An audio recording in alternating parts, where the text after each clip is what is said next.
Kenapa kita harus bangga berbahasa Indonesia? Awal mulanya, bahasa Melayu adalah bahasa yang digunakan di wilayah Asia Tenggara termasuk Indonesia. Bahasa Melayu sudah dipakai sejak abad ke-7, sehingga kerajaan-kerajaan di Indonesia seperti Majapahit dan Sriwijaya juga berkomunikasi dengan menggunakan bahasa ini. Bahasa Melayu mulai mengalami pertumbuhan yang pesat dan tersebar di wilayah Nusantara seiring dengan perkembangan agama Islam ke pelosok-pelosok daerah. Nama Indonesia pertama kali dicetuskan oleh dua orang, yaitu George Samuel Winston Earl dan James Richardson Logan. Earl dalam The Journal of the Indian Archipelago and Eastern Asia Volume 4 di halaman 71 menggunakan frasa The Malayo Nation branch of this race. Frasa ini kemudian diasosiasikan ke dalam dua sebutan, yaitu Indonesian dan Melayu Nation.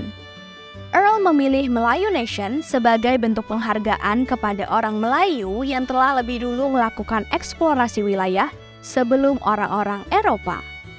Tapi, Logan memilih menggunakan istilah Indonesia karena dinilai lebih praktis untuk membedakan wilayah kepulauan lain. Pada halaman 254, Logan menyebut Indonesia dan penduduknya sebagai orang Indonesia. Dasar bahasa Indonesia adalah bahasa Melayu Riau.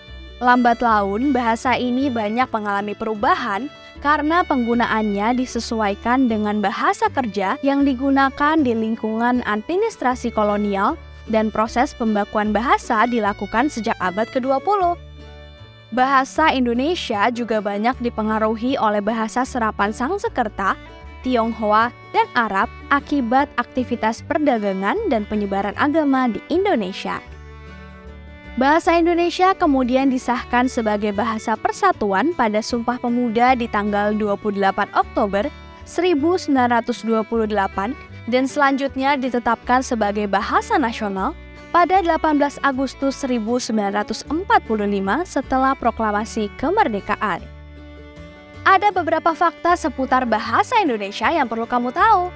Pertama, Vietnam menjadikan bahasa Indonesia sebagai bahasa resmi kedua sejak Desember 2007.